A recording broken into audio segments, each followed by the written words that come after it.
یہ تو یہی ایک تو یہ کام بہت اچھے طریقے سے وزیر اعلیٰ مریم نواز صاحبہ کر رہی ہیں. وہ روزانہ پاکستان کے نوجوانوں سے مل رہی ہیں. آج بھی وہ گئی ہوئی تھیں, انہوں نے ملاقات کی ہے اسٹوڈنٹ سے. تو وہ تو اپنا کام کر رہی ہیں, لیکن صدارت کا عہدہ سنبھالنے کے بعد ہم سب کی یہ توقع ہے جی کہ محمد نواز شریف پہلے سے بہت زیادہ گفتگو بھی کریں گے, اور جو کمیونیکیٹ کرنا ہے وہ بھی کریں گے, اور چاروں صوبوں میں جو دو ہمارے گلگت بلتستان آزاد کشمیر میں وہاں بھی جائیں گے, اور اسینچلی پارٹی کو ریجوینیٹ کریں گے اور ری آرگنائز کریں گے. آپ کے علاوہ ایک اور پارٹی کے اندر جو ابھی سربراہ کی تبدیلی آئی ہے وہ ہے جماعت اسلامی.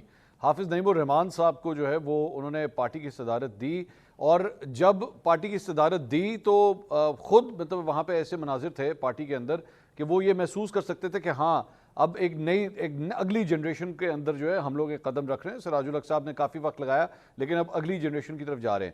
میرے خیال میں مسلم لیگ نواز شاید ایک واحد جماعت ہے جو ابھی تک اپنے آپ کو اسی جنریشن میں لاک کرنا چاہ رہی ہے. اور جب میں نیکسٹ جنریشن کہتا ہوں, بالکل جس طرح آپ نے مریم نواز کی بات کی, وہ ابھی بھی اگلی جنریشن میں جانے کو تیار نہیں ہے, یا وہ سمجھتے ہیں کہ پارٹی ہی یا اگلی جنریشن ہی تیار نہیں ہے کہ وہ لیڈرشپ سنبھال سکے. نہیں, دیکھیے اس میں تو ابھی جو الیکشن کے نتائج ہیں اور پارٹی کو آگے کس طرح لے کر جانا ہے, اس ہفتے کے آخر میں جو سینٹرل ورکنگ کمیٹی کی میٹنگ ہو رہی ہے, وہ پہلا موقع ہے جس میں اس کے اوپر تفصیلاً گفتگو ہوگی کہ ہمیں آگے کیسے جانا ہے اور کہاں چینجز کرنے ہیں. پارٹی ایک مشکل دور سے باہر آئی ہے, اور اب اس کے جو چیلنجز ہیں, اصل میں علاج پہلے آ جاتا ہے, تشخیص بعد میں ہوتی ہے.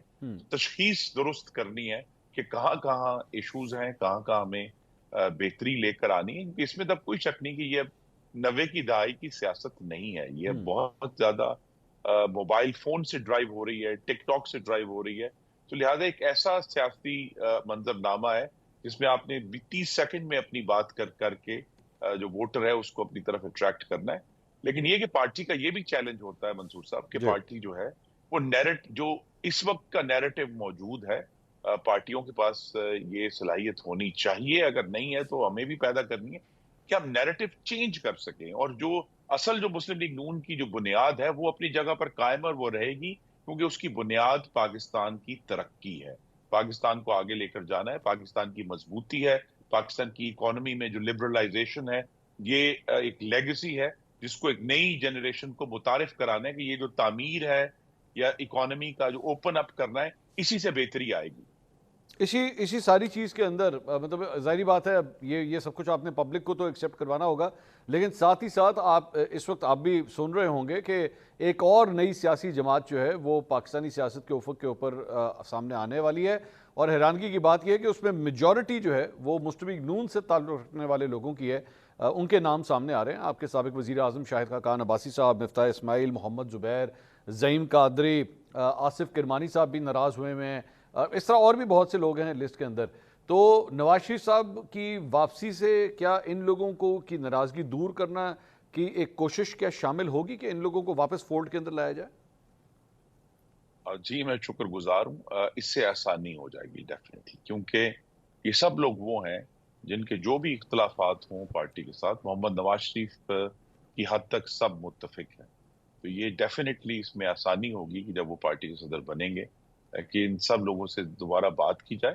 لیکن اگر وہ ایک نئی جماعت بنانا چاہتے ہیں اور اپنی رائے کا اظہار کرنا چاہتے ہیں, دیکھیں ان کا ویو بھی وہی ہے جس کی طرف میں نے اشارہ کیا ہے, وہ بھی اکنامک لبرلائزیشن چاہتے ہیں, وہ بھی چاہتے ہیں کہ جو ہے پاکستان معاشی طور پر آگے بڑھے اور مضبوط ہو.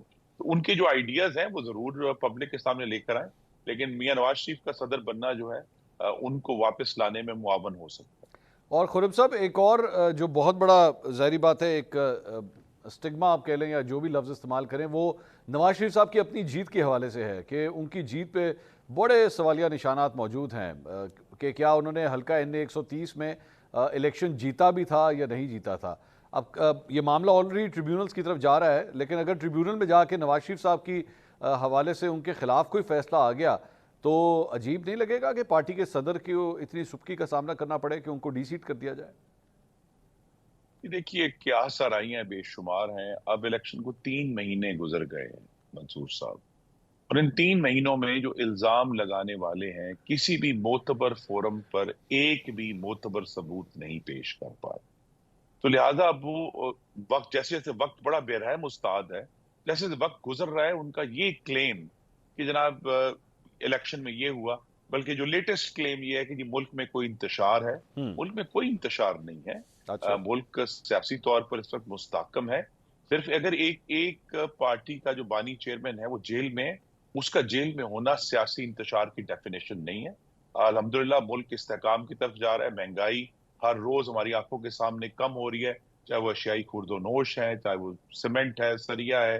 اسٹاک مارکیٹ نے آج پھر ایک نیا ریکارڈ قائم کیا. پاکستان کے فارن ایکسچینج ریزرو جو ہیں وہ 15 بلین تک پہنچ گئے ہیں.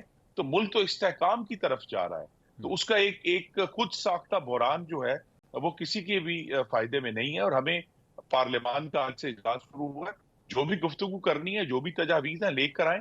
لیکن یہ آپ غور کریں کہ یہ جو بانی چیئرمین کی جماعت ہے، عوام کے مسائل کے حل سے ان کا پوری جو گفتگو سنیں کوئی تعلق نہیں ہے. صرف ایک ہی گردان ہے کہ ایک شخص کو بچانا ہے. لیکن اس ایک شخص کے حوالے سے آپ کے اپنے پارٹی کے سینئر رہنما رانا ثناء اللہ صاحب یہ کہتے ہیں کہ اگر کوئی ان کی گارنٹی دے دے تو پھر اس کے بعد ان کو ضمانت پہ رہا کر دینا چاہیے. اگر میں یہ سٹیٹمنٹ رانا ثناء اللہ صاحب کی جانب سے سن رہا ہوں تو اس کا مطلب ہے کہ کوئی انتشار کو وہ ایکسیپٹ کر رہے ہیں کہ انتشار موجود ہے، اور اگر عمران خان صاحب رہا ہوتے ہیں تو اس سے چیزیں کافی بہتر ہو جائیں گی. اب میں اگر بڑے ادب سے درستگی کرتا ہوں، نے کہا اگر غیر مشروط طور پر مذاکرات کے لیے وہ تیار ہوں تو ہم بات کرنے کے لیے تیار ہیں. اور مذاکرات جو ہیں وہ get out of jail free card پہ نہیں ہونے، وہ میثاق جمہوریت کی نئی شکل پر ہونے ہیں کہ سیاسی جماعتوں نے اس بات پر اتفاق کرنا ہے کہ ملک کو جمہوری طور پر کیسے آگے لے کر جانا ہے. پچھلا جو میثاق جمہوریت ہے اسے کیے ہوئے 18 سال ہو گئے، اس میں ترمیم کی ضرورت ہے. تو لہذا کسی اصول پر مذاکرات ہونے، اور جس طرح رانا صاحب نے کہا ہے اگر غیر مشروط ہوتے ہیں تو پارلیمان کا دروازہ تو ہمیشہ کھلا ہے. نہیں، لیکن اس سارے معاملے کے اندر انہوں نے کہا کہ جناب عمران خان صاحب کی رہائی جو ہے وہ اگر ہو جاتی ہے تو اس سے چیزیں بہتر ہو جائیں گی، یہ تو انہوں نے فرمایا نا. تو پھر میں نہیں سمجھ پایا کہ وہ حکومت کس طرح عمران خان صاحب کو رہا کر سکتی. معاملہ عدالتوں میں ہے اور عدالتوں سے ہی ڈیل ہونا ہے. اور عدالتوں میں بھی جو ابھی ہم نے تقسیم دیکھی ہے وقت کے ساتھ وہ بھی اس میں کچھ بہتری آ رہی ہے.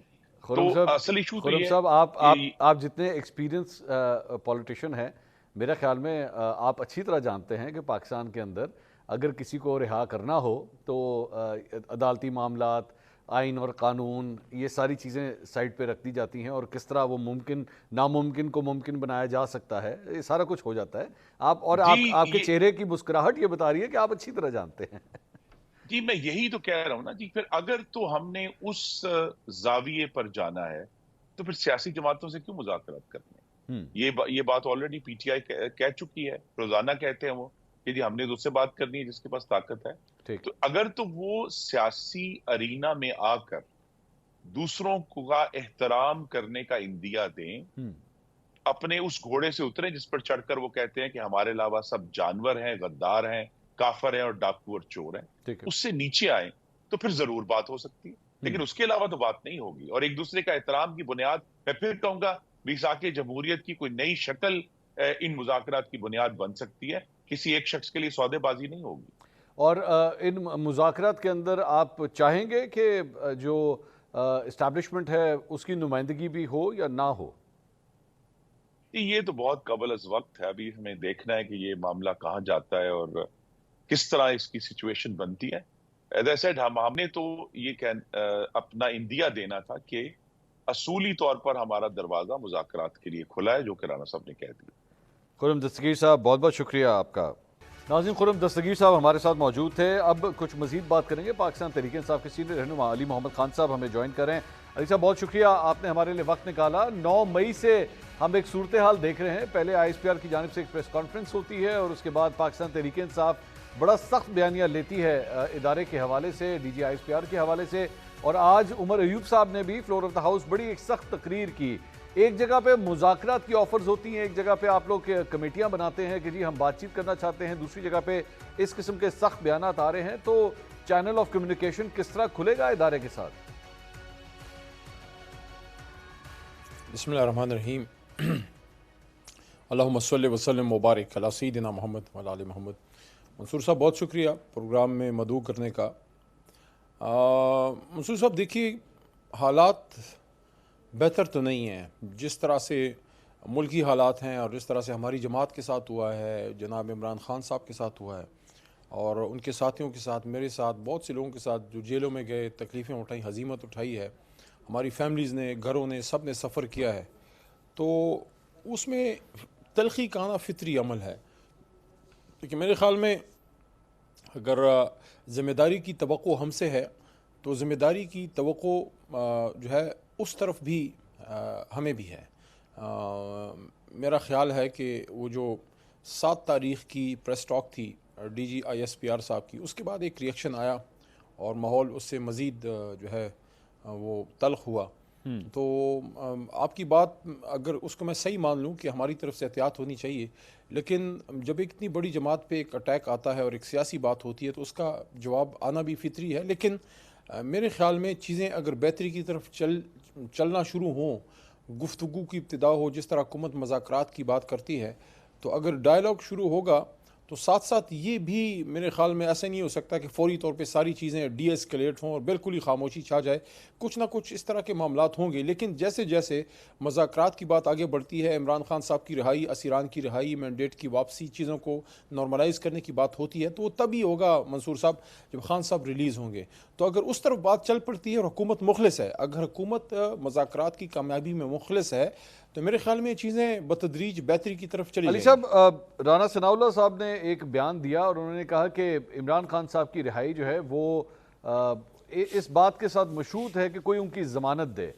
اب ظاہری بات ہے، میرے خیال میں ان کا ضمانت، جب وہ کہتے ہیں ضمانت دے، تو اس کا مطلب ہے کہ کوئی تیسرا ملک کوئی ضمانت دے، وہ آ کے بات کہے، جس طرح ماضی میں نواز شریف صاحب کے حوالے سے بھی ہو چکا ہے. ہم سب جانتے ہیں کہ کوئی نہ کوئی ملک جو ہے وہ کوئی کردار ادا کرتا ہے. کون دے گا عمران خان صاحب کی ضمانت؟ 25 کروڑ عوام عمران خان صاحب کی ضمانتی ہے. لیکن اگر رانا ثناء اللہ صاحب اس طرح کی کسی ضمانت کی بات کرتے ہیں، میرا خیال ہے کہ پاکستان کے اندرونی سیاسی معاملات ہیں، اس میں کسی بھی بیرونی طاقت کو، چاہے وہ کتنا ہی کوئی ہمارا برادر ملک ہو، اس کو ہمیں انوالو نہیں کرنا چاہیے. ہمیں اپنے پارلیمان میں اتنی طاقت ضرور ڈالنی چاہیے اور ہمیں اتنی میچورٹی ہونی چاہیے کہ سیاسی جماعتیں پاکستان کے مسائل کو آپس میں بیٹھ کے حل کر سکیں. میں نے آپ کی اس گفتگو کی ابتدا میں عرض کیا کہ اگر حکومت مخلص ہے اور معاملات کو وہ سلجھانا چاہتے ہیں تو راستہ بڑا آسان ہے. ہمیں کچھ غلط چیزوں کو ٹھیک کرنا ہوگا. جناب عمران خان صاحب پہ جو الزامات لگے اور ان پہ جو غلط کیسز بنائے گئے، ان پہ جو سیاسی کیسز بنائے گئے، تو اس کا ایک ہی حل ہے کہ وہ چیزیں درست ہوں. ضمانتی کی میں نہیں سمجھتا کہ ہمیں ایک دوسرے سے کوئی ضمانت لینے کی ضرورت ہے. آپ اور میں، ہم سب پاکستانی ہیں، کوئی ذاتی لڑائی کسی کی نہیں ہے. اگر ضمانتی بنانا ہی ہے تو میرے خیال میں پھر بیچ میں آئین پاکستان کو یا آئین پاکستان کے محافظ سپریم کورٹ کو ضمانتی بنا لیں، یا سیاسی جماعتیں پارلیمان کو ضمانتی بنا لیں. 25 کروڑ عوام ضمانتی ہیں. باہر کی طرف دیکھنے کی بجائے ہمیں پارلیمان کی طرف دیکھنا چاہیے، آئین کی طرف دیکھنا چاہیے. آپ نے اس میں عمران خان صاحب کی رہائی کی بھی بات کی، تو پاکستان تحریک انصاف کی پوزیشن یہ ہے کہ پہلے رہائی ہوگی پھر مذاکرات ہوں گے، یا مذاکرات ہوں گے رہائی کے لیے؟ عمران خان صاحب کی رہائی ہماری شرط ہے. ان کی رہائی ہونی چاہیے، اسیران کی رہائی ہونی چاہیے، غلط کیسز ختم ہونے چاہیے. لیکن جب مذاکرات شروع ہوں گے یا اس کا کوئی ماحول بنے گا تو پھر اللہ تعالیٰ اس میں راستہ دے دے گا. ٹھیک ہے. بعض اوقات معاملات اس میں بھی خراب ہو جاتے ہیں جب بیان در بیان دیے جاتے ہیں اور عملی قدم نہیں اٹھایا جاتا. آج بھی پارلیمنٹ کا سیشن ہوا، آپ نے بھی شاید ملاحظہ کیا ہو، کوئی میرے خیال میں 4 ساڑھے 4 پتہ نہیں کوئی 5-1 گھنٹے تو چلا ہوگا آج سیشن. تو اس میں اگر حکومت سنجیدہ ہے معاملات کو ٹھیک کرنے میں تو پھر شہباز شریف صاحب آ کے وہ بات کر دیتے. اگر ان کے وہ سمجھتے ہیں کہ رانا ثناء اللہ صاحب نے جو بات کی اس کے پیچھے اگر شہباز شریف اور حکومت کھڑی ہے، حالانکہ اس حکومت پہ ہمیں سخت اعتراض ہے، ہم اس کے مینڈیٹ کو تسلیم نہیں کرتے، آپ سب کو پتہ ہے، اور وہی تو مدعا ہے مذاکرات میں. دوسرا بڑا مدعا ہی مینڈیٹ کا ہے. لیکن اگر حکومت سنجیدہ تھی، اگر ہے، تو پھر آج جو ڈیفنس منسٹر خواجہ آصف صاحب نے بھی اسپیچ آج کی ہے اور بہت معاملات وہاں خراب ہوئے.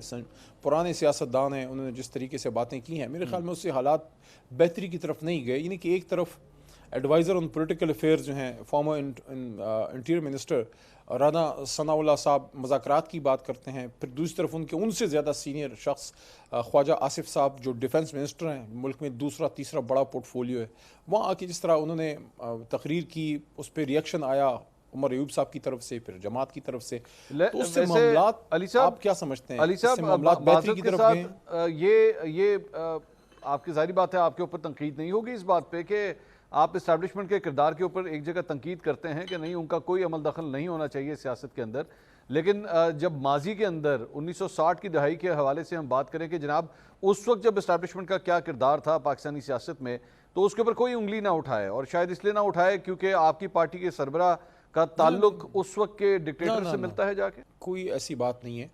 آپ سیاسی بات اور آئینی بات اخلاق کے پیرائے میں کیجیے, اور جتنی دیر آپ نے بات کرنی ہے, گھنٹہ کریں 10 گھنٹے کریں, ہم سنیں گے.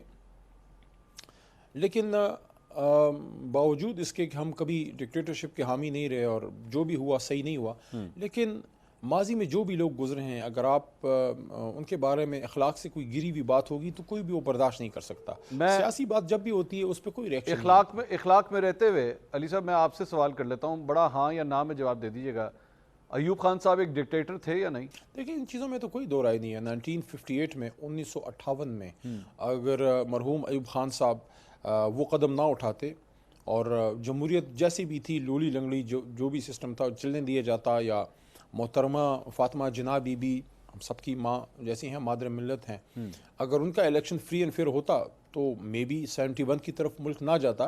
لیکن یہ ساری چیزیں منصور صاحب, آپ تو خود ہمیشہ سیاست میں اخلاقیات کے, میں دیکھتا ہوں آپ کے پروگرامز میں فالو کرتا ہوں, آپ اخلاقیات کی بات کرتے ہیں, تو یہ ساری باتیں جو گفتگو ہوتی ہے کیا وہ سیاسی پیرائے میں نہیں ہو سکتی؟ اگر جب آپ سیاسی پیرائے سے ہٹ کے ذاتیات کی طرف جاتے ہیں پھر ریئیکشن آتا ہے. غلط بات ہے, یہ نہیں جانا چاہیے. باقی تو جو حقائق ہیں اس کو تو کوئی رد نہیں کرتا. نہیں, رد ایکچولی میرے خیال میں کر رہے ہیں وہ, اور وہ آپ کے اپنے لیڈر, ان سے کئی دفعہ صحافیوں نے سوال کیا کہ کیا آپ کے دادا نے جو کچھ کیا اس ملک کے اندر آپ اس کے اوپر شرمندہ ہیں یا آپ سمجھتے ہیں وہ غلط تھا یا نہیں. وہ اس کے اوپر بات کرنے سے کترا جاتے ہیں اور وہ اس کو ایکسیپٹ نہیں کرتے. اپوزیشن لیڈر ہیں, ان کو چاہیے فلور آف دا ہاؤس کھڑے ہو کے کہیے کہ ہاں میں آج جمہوریت کے ساتھ جتنا کھڑا ہوں, میں مانتا ہوں اس بات کو کہ ایوب خان صاحب ایون دو میرے ساتھ ان کا ایک خون کا رشتہ ہے, لیکن انہوں نے پاکستان کے معاملات کے حوالے سے جو غلط کیا ہے وہ غلط ہے, اور میں خود اس بارے میں اس بات کو ایکسیپٹ کرتا ہوں. یہ مناسب تو یہ ہوگا کہ عمر ایوب بھائی یہ اس کا جواب دیں, کیونکہ مناسب نہیں ہے میں کوئی بات ایسی کروں, لیکن اصولی بات تو میں نے کر دی ہے کہ پاکستان کی سیاست میں جتنا ہم اس بات کو کنڈیم کرتے ہیں کہ عمران خان صاحب کے ساتھ جو آج ہو رہا ہے, ان کو گولیاں لگی, ان کو جیل میں ڈال دیا گیا, غلط کیسز بنے, بالکل غلط ہے, رجیم چینج ہوئی ہے, ہماری حکومت غلط طریقے سے ختم ہوئی ہے, بالکل آپ کوئی کہہ سکتا ہے کہ عدم اعتماد لائی گئی, لیکن کس طرح آئی اس پہ سوال ہے. لیکن اسی سانس میں ہم یہ بھی کہتے ہیں کہ نواز شریف صاحب کو جب ہتھکڑی ڈالی مشرف صاحب نے, وہ بھی غلط تھا. کسی سیاسی لیڈر کے ساتھ اس طرح نہیں ہونا چاہیے. اصل میں تو نقصان ہم اس قوم کا یہ کر رہے ہیں کہ جو 25 کروڑ میں ہماری آدھی سے زیادہ آبادی یوتھ کی بیٹھی ہے, وہ یہ دیکھ رہے ہیں کہ ہمارے بڑے ایک دوسرے کو اسمبلی میں کھڑے ہو کے گالیاں دے رہے ہیں, مشت گریبان ہیں. تو میسج نیچے کیا جا رہا ہے؟ میسج یہ جا رہا ہے کہ بھئی ایک وہ قوم جس کو ہمیشہ میسج علم کا دیا گیا کہ آپ جب ڈس ایگری بھی کریں تو آپ ایسے طریقے سے کریں کہ دوسرا آپ کی بات کا قائل ہو. تو ہم تو یہ بات کر رہے ہیں, اگر ہم عمران خان صاحب کی بات کر رہے ہیں تو ہم تو آئین کی بات کر رہے ہیں. بہت اچھا لگا, آئین کی پامالی ہوئی ہے, بہت اچھا لگا علی محمد خان صاحب یہ گفتگو آپ سے سن کے کہ پاکستان تحریک انصاف کو بھی اس بات کا کنسرن ہے کہ گالم گلوچ کا کلچر جو ہے وہ نہیں ہونا چاہیے. بہت بہت شکریہ آپ کا, تھینک یو سو مچ, آپ نے ہمارے لیے وقت نکالا. ناظرین, پاکستان تحریک انصاف کے سینئر رہنما علی محمد خان صاحب ہمارے ساتھ موجود تھے. ایک بریک لیں گے, بریک کے بعد پاکستان تحریک انصاف کے ہی ایک سابق رہنما عمران اسماعیل صاحب ہمارے ساتھ موجود ہوں گے, کیونکہ اس وقت ایک ماحول بن رہا ہے جس میں کہا جا رہا ہے کہ بہت سے ایسے لوگ جو پاکستان تحریک انصاف کو چھوڑ چکے تھے, شاید ان کی واپسی کے رستے اب آہستہ آہستہ کھلنا شروع ہو جائیں. کیا عمران اسماعیل صاحب کے لیے بھی رستہ کھلے گا یا نہیں, ان سے تفصیل سے بات کریں گے چھوٹی سی بریک کے بعد. ہمارے ساتھ رہیے گا.